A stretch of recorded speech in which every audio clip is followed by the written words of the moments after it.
आदरणीय श्री राम शाह जी के भाई और आज के कार्यक्रम में आए हुए विश्व हिंदू परिषद के केंद्रीय महासचिव परम आदरणीय मित्र जितेंद्र सिंह जी, नेपाल विश्व हिंदू महासंघ के केंद्रीय वरिष्ठ उपाध्यक्ष भाई विजय निषाद जी और आज ये कार्यक्रम हुआ है रौताड़ के शिवनगर से लेके गौर तक, ये कार्यक्रम को अहोरात्र हट के ये कार्यक्रम करने वाले हिंदू परिषद नेपाल के रौताड़ जिला के अध्यक्ष ओम प्रकाश शाह जी, प्रवक्ता अभिमन्यु पटेल जी, नेपाल विश्व हिंदू महासंघ के रौताड़ के अध्यक्ष त्रिभुवन ओझा जी लगाए इस कार्यक्रम को करने के लिए प्रत्यक्ष अप्रत्यक्ष रूप में जो लोग भी सहयोग किए हैं उन सबको और आज के कार्यक्रम में सहभागी तमाम लोग को मैं कोटि कोटि नमन करना चाहता हूं। और आज हम लोग ये रौताड़ के पीपी चौक में आज क्यों आए, तो जो रौताड़ में आदरणीय पूजनीय संत श्री राम शाह जी का जो हत्या हुआ, उस हत्या के पश्चात विभिन्न धार्मिक संगठन, विभिन्न हिंदू संगठन के माध्यम से जगह जगह पे हत्यारा को कार्रवाई कराने के लिए अपने अपने स्तर से काम किया गया। उस समय हिंदू परिषद नेपाल ने 2 नंबर प्रदेश के 8 जिला में सीडीओ को ज्ञापन देने का काम किया। तत्कालीन गृह मंत्री राम बहादुर थापा को ज्ञापन पत्र दिया गया और उस समय के जो डीआईजी थे प्रदेश नंबर 2 के सुरक्षा के प्रमुख, उनसे भी प्रत्यक्ष रूप से भेंट कर इस घटना के बारे में उनसे भी बातचीत करने का अवसर मिला और जगह जगह में अपने स्तर से विरोध का भी काम हुआ।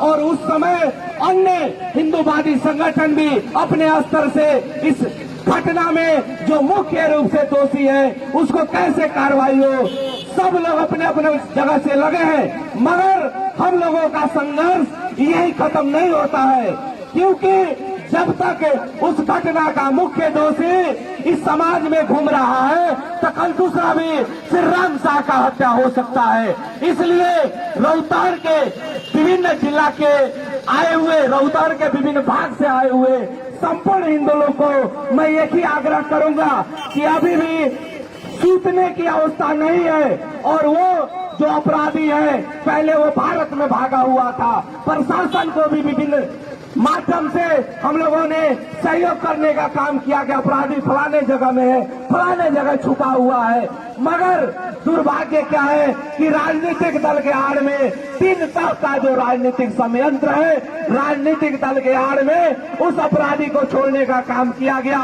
और खास करके जो सारे नेपालियों का आस्था जो है वो न्यायालय है और न्यायालय का भी जो चल खेल देखा गया, कम से कम इस घटना में न्यायालय को, जो नेपालियों का हम लोग का जो पूजनीय स्थल है न्यायालय, वहाँ भी पैसा का चल खेल हुआ, जो सामाजिक संजाल में जो चारों ओर देखने का मिल रहा है। ये दुखद बात है, जब कोई घटना दुर्घटना होगा तो लोग कहाँ जाएगा, इस देश का न्यायालय, इस देश का प्रशासन ही जब बिक जाएगा तो लोग कहाँ जाएगा।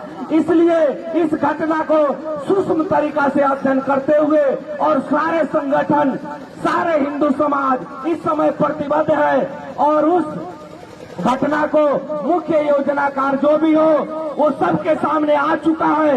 बारंबार उस व्यक्ति का नाम लेने का, उस अपराधी का नाम लेने का कोई आवश्यकता नहीं है। मैं आपको विश्वास दिलाता हूँ, वो अपराधी जितना भी दूर चला जाए, जितना भी इधर उधर कर ले, जो भी उसको संरक्षण दे रहा है, आने वाले सारे लोग एक दिन नंगा होंगे, जो भी आज उसको संरक्षण दे रहे हैं। और ये देश में हिंदुओं के साथ ही ऐसा क्यों होता है? जब श्री राम शाह जी का रौताड़ में हत्या हुआ तो उसी समय नवलपरासी में भी एक हनुमान मंदिर के पुजारी जी को हत्या हुआ, मगर वहाँ पे प्रशासन ईमानदारी से काम लिया तो हत्यारा पकड़ा हुआ। और रौताड़ में जब भी हिंदू के ऊपर कोई भी संकट आया है तो हम लोग, हमारे साथी लोग के माध्यम से हम लोग हर घटना में अपना तन मन धन से हम लोगों ने सहयोग किया है और बहुत सारे घटना में हम लोगों ने रिजल्ट देने का भी काम किया है। मगर हम लोगों को चिंतन मनन करने की ये आवश्यकता है कि हिंदू के साथ ही गुंडागर्दी क्यों, हिंदुओं का हत्या क्यों, हिंदू के पूजा पाठ में पुलिस का प्रोटेक्शन क्यों।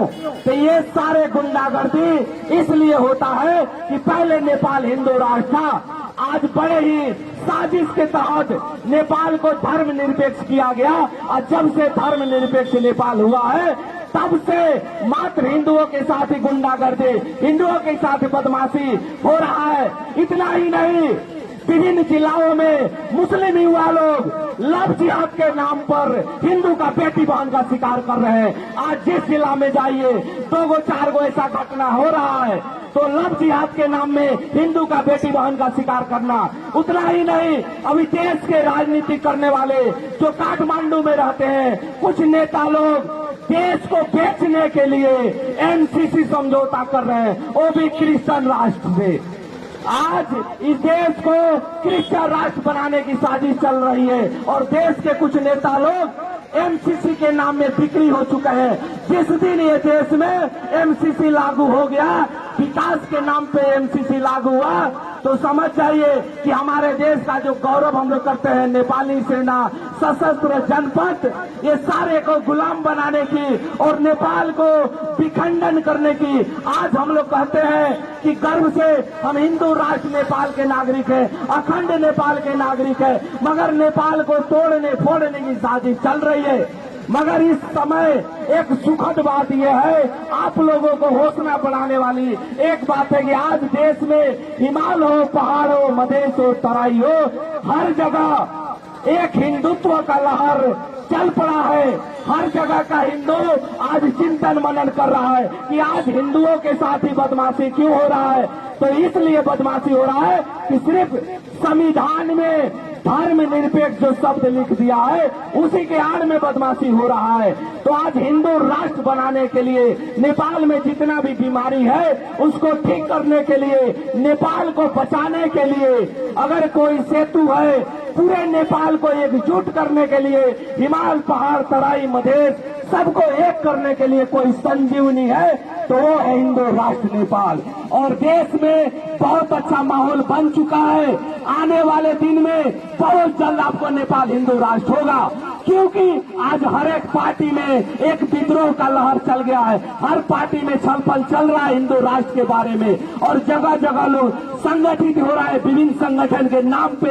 अगर हमारा हिंदू भाई किसी संगठन में संगठित हो रहा है तो ये हम लोग के लिए अच्छा बात है और हर जगह चिंतन मनन हो रहा है। आप लोग देखिए, कुछ दिन पहले सुनसरी में एक घटना हुआ, लव जिहाद का घटना हुआ, मगर जो पीड़ित लड़की थी उसके घर में मुस्लिम गुंडा लोग आग लगा दिए। इतना ही नहीं, उसके पूजा कोठा में रखा हुआ रामायण और गीता को आग लगा दिए।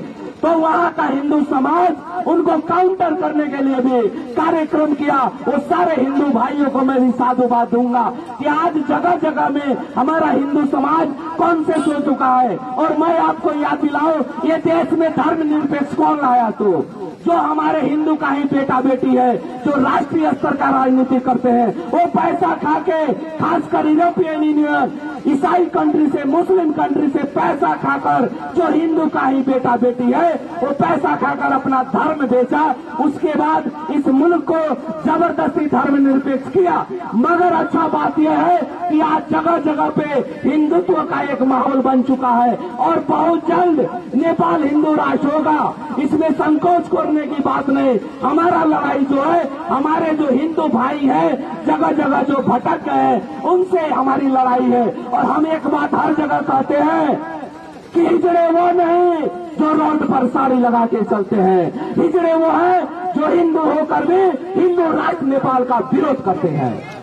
तो इसलिए जगह जगह पे आप लोगों की सचेत होने की आवश्यकता है। और रोहतास के तमाम हिंदू भाई से मेरा एक ही आग्रह है कि आज अगर आप सचेत नहीं हुए, सजग नहीं हुए, तो खेसरैया में श्री राम शाह का हत्या हुआ तो कल गौर में भी हो सकता है, कल चंडीगढ़पुर में हो सकता है।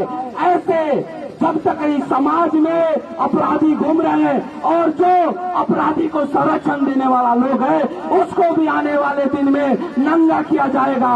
और श्री राम शाह जी को हत्यारा को कार्रवाई कराने के लिए हिंदू परिषद नेपाल लगाए विभिन्न संगठन अपने अपने तरीके से इसमें लगे हुए हैं। जो भी संगठन इसमें लगे हुए हैं मैं सबको साधी बात देता हूँ, क्योंकि ये सबका साझा एजेंडा है, किसी व्यक्ति का। हमारा जो संत है आज देखिए कैसे हत्या हुआ, सबको मालूम है कि उनको गोली मारा गया, मगर उनके साथ जो होना चाहिए आज सिर्फ राजनीति के नाम में उनका सेंटीमेंट लेने के लिए लोग उसको राजनीतिक एजेंडा एक बनाए हुए हैं। तो मैं आज ये रोहतास में आपको एक ही चीज निवेदन करने आया हूँ कि आप जहाँ भी रहे, जिस पार्टी में रहे, आपको सजग और सतर्क रहना होगा। आज हिंदू का कार्यक्रम होता है तो आपको घर से निकलने में लाज लगता है, डर लगता है। अरे भाई मत डराइए, मत लजाइए। आज आप किसी पार्टी में हैं तो उसके आस्था विचार से आप जुड़े हुए हैं। अगर आप डरिएगा तो मैं आपको एक ही चीज कहता हूँ, क्या आप पैदा हुए तो पार्टी के नाम में पैदा हुए थे?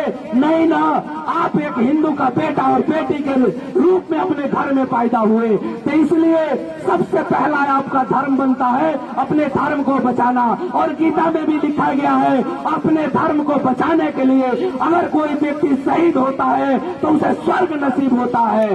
इसीलिए अपने धर्म को बचाना सबसे बड़ा हम लोग का कर्तव्य है।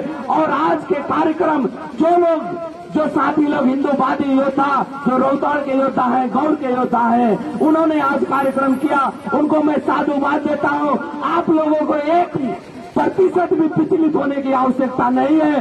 वो श्री राम शाह का जिसने भी हत्या किया, जो भी उसको संरक्षण दे रहा है, आने वाले दिन में ईंट का जवाब पत्थर से दिया जाएगा।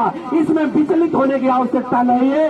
आप और हम संगठित होने की आवश्यकता है। आप और हम संगठित रहेंगे तो कोई इसमें कुछ नहीं कर सकता। पुनः अंत में आज ये कार्यक्रम करने वाले हमारे हिंदू परिषद के रोहतास जिला के अध्यक्ष ओम प्रकाश शाह जी, प्रवक्ता अभिमन्यु पटेल जी, हमारे नेपाल विश्व हिंदू के अध्यक्ष ओझा जी, और साथ में आप लोगों को कार्यक्रम में हौसला बढ़ाने के लिए मेरे साथ केंद्र से आए हुए हिंदू परिषद नेपाल के केंद्रीय उपाध्यक्ष विजय गुप्ता जी, केंद्रीय सदस्य सुरेशा कानू जी, केंद्रीय सदस्य चित्रंजन श्रीवास्तव जी, केंद्रीय सदस्य लाल बाबू प्रसाद कुर्मी जी, अधिवक्ता विनोद पटेल जी, पिंकी महासेठ जी, रंजीत चौरसिया जी, और लगाए हमारे गौड़ के अध्यक्ष विनोद उपाध्याय जी, राजदेवी नगर पालिका के अध्यक्ष जी, लगाए हिंदू परिषद के और विभिन्न संगठन, हिंदूवादी संगठन के आए हुए तमाम लोग को साधुवाद देते हुए और पुनः रोहतास के हिंदूवादी योद्धा लोग को और ये कार्यक्रम करने वाले, कार्यक्रम में सहभागी होने वाले तमाम लोगों को मैं 10 अंगुली जोड़ के उन लोग को चरण में चरण वंदना करते हुए आप लोग विचलित मत होइए। उस घटना का अपराधी को भी सजा मिलेगा और अपने अपने जगह से आप सचेत और सजग होइए, क्योंकि मूल हमारा जो लक्ष्य है वो हिंदू राष्ट्र नेपाल है। और हिंदू राष्ट्र जब नेपाल होगा तो ये सारा बीमारी भी ठीक होगा और जितने भी बेहोरुपिया है वो सब नंगे होंगे। अंत में ये कार्यक्रम करने वाले तमाम लोग को हौसला बढ़ा देने के लिए आज जितने भी सहभागी हैं एक बार ताली बजा के उन सब का रोहतास वासी लोग का सबको हौसला बढ़ा दिया जाए। अंत में मेरे साथ एक बार आप जय उद्घोष करें, जय श्री राम, जय श्री राम, जय श्री राम, जय श्री राम। हर हर महादेव, हर हर महादेव। धन्यवाद।